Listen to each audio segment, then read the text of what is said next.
اهلا بكل متابعين في قناة مع منى. يا ريت قبل ما اتكلم ما تنسوش اللي ما اشتركش في القناة يشترك ويعمل لايك وشير. هتكلم النهاردة عن حادثة قتل رجل اعمال يهودي في اسكندرية. عايزين تعرفوا خليكوا معايا.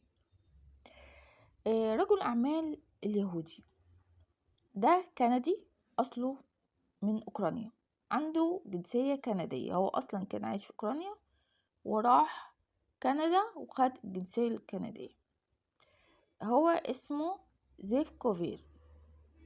هو بيمتلك 3 شركات برأس مال 60 مليون دولار. الشركات دي بتصدر خضروات وفاكهة مجمدة في 3 دول، في أوكرانيا وفي مصر وفي البرازيل.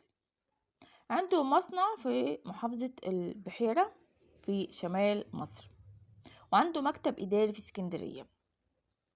هو عايش بقاله فترة كبيرة في مصر من 2008. كان بيتردد على ميناء اسكندرية ودمياط طبعا علشان بيتابع شغله وعمله هناك. اتقتل رجل أعمال اليهودي ده في الطريق الزراعي بالقرب من سموحة في اسكندرية. تعرض لإطلاق نار من ناس أدى إلى مصرعه في الحال. الداخلية المصرية قالت في بيان رسمي إن الحادثة جنائية وقبضوا على الجناه.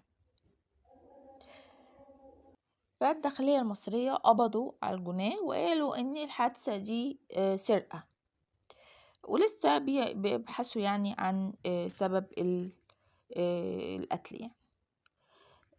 في مجموعة بعد كده طلعت وكتبت على النت، يعني مجموعة اسمها طلائع التحرير، اعلنت مسؤوليتها عن قتل رجل اعمال يهودي ده في مصر، ان هو قالوا عليه انه عميل الاحتلال وانه بيجمع معلومات عن مصر وعن حاجات عسكرية والمناطق العسكرية والتجنيد والحاجات دي. في مجموعة تانية برضو مجهولة برضو أعلنت مسؤوليتها على الحادث، وهي مجموعة اسمها الشهيد محمد صلاح.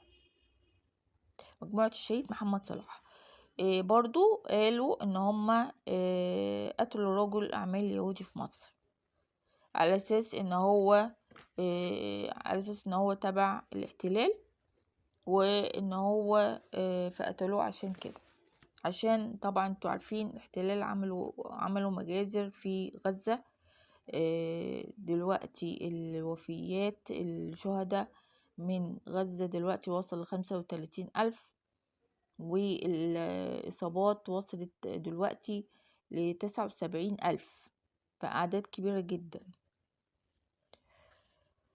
وإن شاء الله الحرب دي تقف، ياريت. فبيقولوا المجموعات دي ممكن تكون مزيفة، يعني مش حقيقية، يعني مش هي اللي عملت الحاجات دي. فلسه بيشوفوا بقى، بيعملوا يعني بيشوفوا ايه اللي حصل بالظبط في الحادثة، ايه اللي حصل بالظبط ومين السبب في الحادثة دي. وفي اخر حلقة يا رب احفظ مصر، وما تنسوش اشتراك واللايك والشير، متنسوش تتفرجوا على الفيديوهات القديمة واستنوا فيديوهات جديدة ان شاء الله. والسلام عليكم ورحمة الله وبركاته.